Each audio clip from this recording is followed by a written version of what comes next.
The chart you see was drawn up 150 years ago, but its accuracy is astounding. If you look at the smaller chart, it shows that 2026 is a peak and that we descend into 2030 in almost a deflationary mode.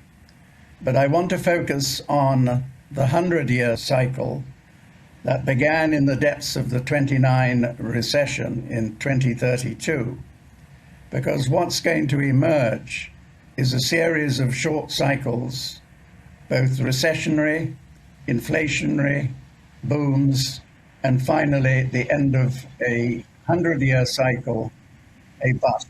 Let's start with the geopolitical situation, because it's the geopolitical that is going to define fiscal and monetary policy. President Trump announced that a deal has almost been completed with Iran. This is the 39th time that he's made such a statement. Iran has denied that there is any such deal. What is interesting to see that following the various trips by President Putin, the Iranian foreign minister and the prime minister of Pakistan to Beijing, that what is emerging is a new structure, not only for the Middle East, but for the world.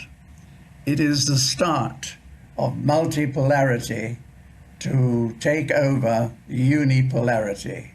This is only the early stage, and it's going to take us the remaining 6 years of this 100-year cycle for it to be fully played out. So let me state a few things that I think are going to happen. The first is that on June the 9th, Iran announced the creation of a new security belt managed by the axis of resistance, spanning from the Strait of Hormuz to the Bab el-Mandab Strait and the Red Sea. Effectively, what they are saying is that we are going to manage the oil flows out of the Middle East. Now that has huge implications for global economies and interest rates.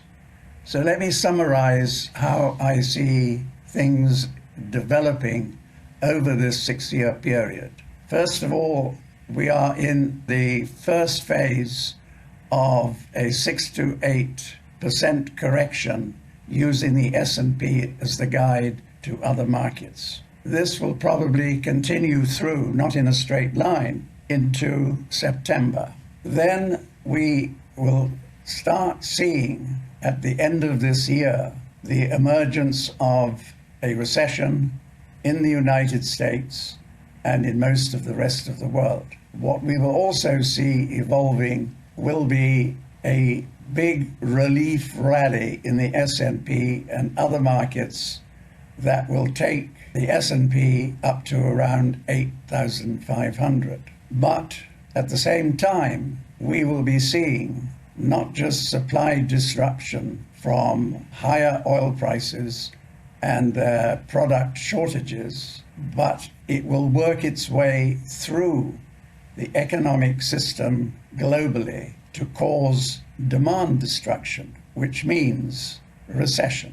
So we see recession going through nearly all of 2027. One interesting aspect, which is a non-consensus view, is that the new chair of the Fed, Kevin Walsh, is probably not going to follow what most people assume he will do, which will be to cut interest rates and inflate the economy. I think what we will see emerging will be allowing the pips to squeak so that interest rates drop and allow the Treasury to refinance at much lower rates, probably around 2.7 to 3% on the 10-year Treasuries sometime next year. But what will then emerge, because the focus will be on the 2028 elections, less on the midterm elections in November this year, because the Republicans believe that they have the election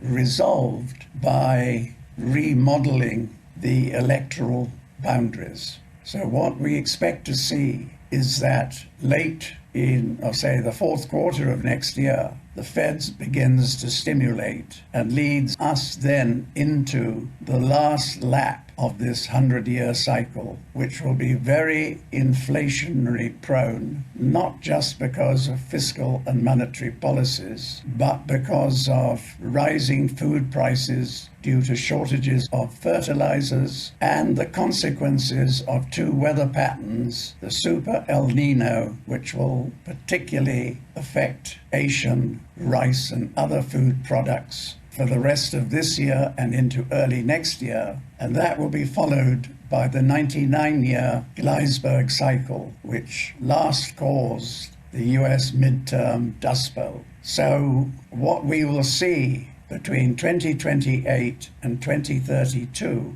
is how the battle between the unipolar world and the multipolar world will evolve. If, as we expect, that the forces behind the unipolar world, led by Russia, China, and Iran, because Iran will be moving out of relative obscurity into a prominent position in the global economic and political equation because of its control over Middle Eastern oil. So we are going to see a huge inflationary surge reminiscent of what we saw between 1978 and 1982, replaying itself between 2028 and 2032. Finally, my advice to everybody is that on every dip in the gold price, that gold should be bought